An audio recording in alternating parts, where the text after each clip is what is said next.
evening. My name is Ahmad Ali, and today I'll be doing a presentation on leadership application for Communications for Leaders 202 for Dr. Hildenbrand.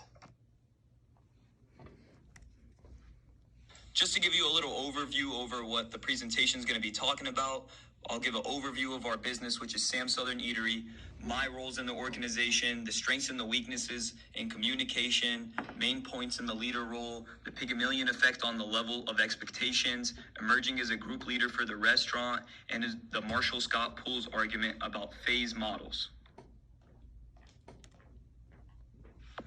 To give you a little overview of Sam's Southern Eatery, my technical position is the manager, but I pretty much oversee all of the day-to-day operations for one of our busier locations. I work generally Monday through Friday, an occasional Saturday since it's one of our busier days. My daily responsibilities include ensuring that new hires follow corporate policy, maintaining proper food safety and quality requirements, keeping customers satisfied, and dealing with all complaints. I do this by following the ServSafe food safety certification procedure that I'm certified in. First and foremost, communication is a major strength in the restaurant industry. People seem to love talking with me and working with me. As a result, I believe my greatest strength is my ability to work well with others. One of the ways I achieve this is by never using the terminology that people work for me. I like to let them know that they work with me. My worst flaw is that I have a hard time saying no to requests and often take on more than I can handle. It has made me feel worried or burned out in the past. Recently, I have tried delegating some of these smaller tasks to people that I know are up for the position, and it has helped me ensure that I don't take on more than I can handle.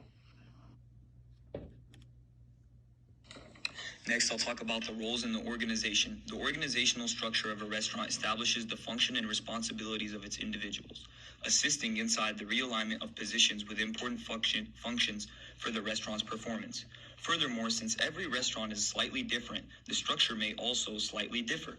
Sam's Southern Eatery, for example, is more of a takeout restaurant, while we also have a fast food restaurant with a dine-in option. Full-service businesses will always have a distinct layout with slightly different manager operations. The format and style of the restaurant can, however, follow the same overall structure of our takeout restaurants. Each team member's tasks are defined by the organizational structure. In most cases, the organization will look like this: the owner, the bookkeeper, the general manager, the assistant manager, and then all the staff below them. Some of the strengths in communication are that we provide high-quality food at a reasonable price in a unique setting.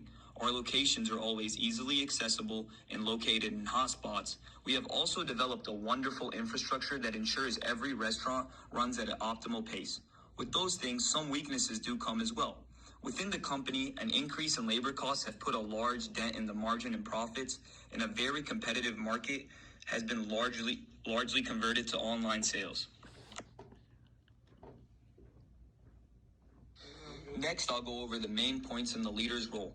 My dad is the owner, so I fully understand the whole gist of things and how everything works, especially since I've been around the business model for almost 12 years now. Some pointers I take from his leadership role are: you must cultivate certain special skills. The name of the game is delegation. Becoming a restaurant owner is more important than putting on for your brand. You are responsible for everything that goes down in your establishment and must be held accountable and to take action if anything may occur. As a leader, you must understand that respect and gratitude are earned rather than given. Employees will respect you if you do the same for them. Every small and large achievement must be acknowledged so they will remain loyal to your business and you.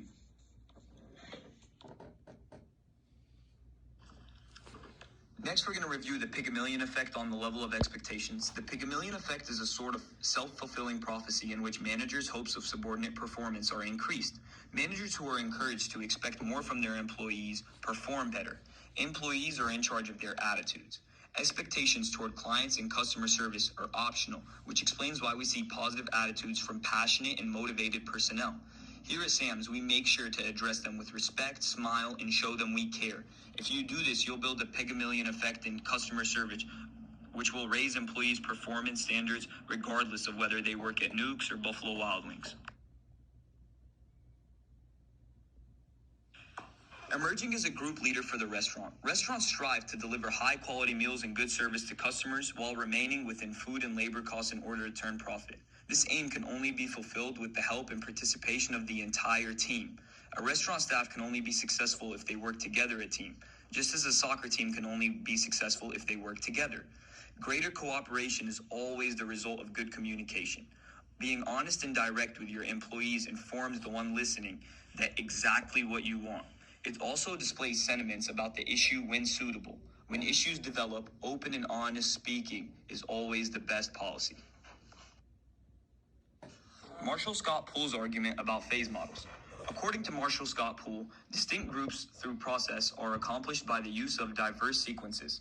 To refer decisions, he used several contingency variables such as group membership, task structure, and conflict management techniques. The stages of a group interaction cannot be foreseen by the participants. Thus, Poole proposed 3 tracks: task, relation, and subject. These activities, he proposed, may happen at any point during a group discussion. For example, during work hours, our group will set a goal and try to figure out how we can accomplish it.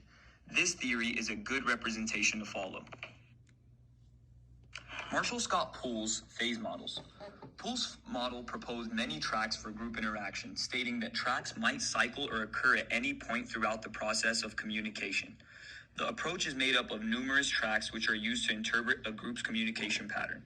The tracks are as follows: task track, relation track, topic track, and breakpoints. Now we're here at the conclusion. Lastly, I've discussed an overview of where I work and how day-to-day operations such as daily tasks are carried out, as well as how the organizational structure of a restaurant establishes the function and responsibilities of its employees, assisting in the realignment of positions with critical function for the restaurant's success. The 3 concepts from Chapter 7 that help the way I work and also my communication amongst my staff. As a leader, you must remember that respect and gratitude are earned rather than given, along with the policy that none of your employees work for you, but they work with you. You must remind them every day that whether they have a great day or not, the choice is theirs.